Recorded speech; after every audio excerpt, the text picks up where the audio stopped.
15 વર્ષથી પાલેજમાં જૂના અને જાણીતા computer, laptop, CCTV camera service, printer repairing તેમજ નવા અને જૂના કોમ્પ્યુટર લે વેચ કરનાર. એડમિશન ફોર્મ તેમજ તમામ સરકારી ફોર્મ ઓનલાઈન ભરી આપવામાં આવશે. આમોદ તાલુકામાં પાવર ગ્રીડ કંપનીની કથિત મનમાનીથી ખેડૂતોમાં ભારે આક્રોશ. આમોદ તાલુકાના વિવિધ ગામના ખેડૂતોએ નાયબ મામલતદારને આવેદનપત્ર આપી પાવર ગ્રીડ કંપની સામે ઉગ્ર વિરોધ નોંધાવ્યો.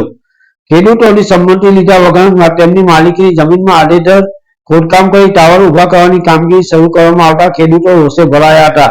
તેમજ વિરોધ કરનાર ખેડૂતોને પોલીસની ધમકી આપી દબાવવાનો પ્રયાસ કરવામાં આવી રહ્યા હોવાના આક્ષેપો કરવામાં આવ્યા હતા. તંત્ર દ્વારા પાવર ગ્રીડ કંપની સામે કાર્યવાહી કરવાની જગ્યાએ ખેડૂતો પર દમન ગુજારવામાં આવી રહ્યો હોવાનો આક્ષેપ કરવામાં આવ્યો હતો.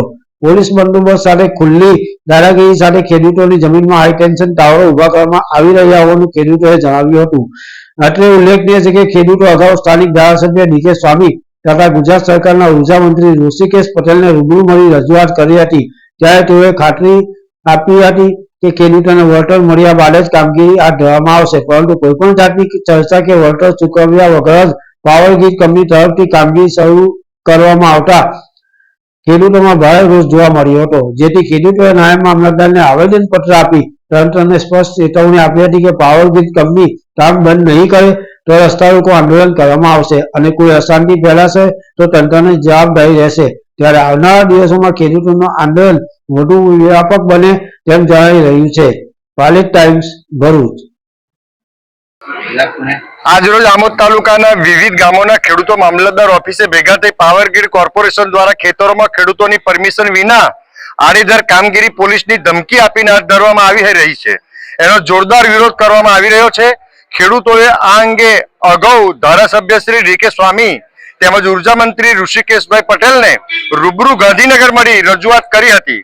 ત્યારે તેઓએ વળતરના પ્રશ્નો ઉકેલ્યા વિના કામગીરી હાથ ધરવામાં આવશે નહીં એવી મૌખિક ખાતરી પણ આપી હતી. તેમ છતાં પાવર ગ્રીડ દ્વારા કામગીરી હાથ ધરવાની કવાયત હાથ ધરતા ખેડૂતોમાં રોષ ભભૂકી ઉઠ્યો છે અને જો આ કામગીરી શરૂ કરાશે તો ખેડૂતો ભેગા મળી પ્રતિકાર કરશે અને જરૂર પડે રસ્તા રોકો આંદોલન કરતા પણ ખચકાશે નહીં અને અશાંતિ પેદા થશે તો તંત્રની સંપૂર્ણ જવાબદારી રહેશે. તારીખ 24/1/26 રોજ શનિવારના રોજ ખેડૂતોના પાવર ગ્રીડ સામેના પ્રશ્નો બાબતે ગુજરાત ખેડૂત સમાજના પ્રમુખ શ્રી તેમજ ગુજરાત સંઘર્ષ સમિતિના કન્વીનર શ્રી જયેશભાઈ પાલ સાથે બેઠકનું આયોજન કરેલ છે નહિયર મુકામે. હઠીલા હનુમાનજી.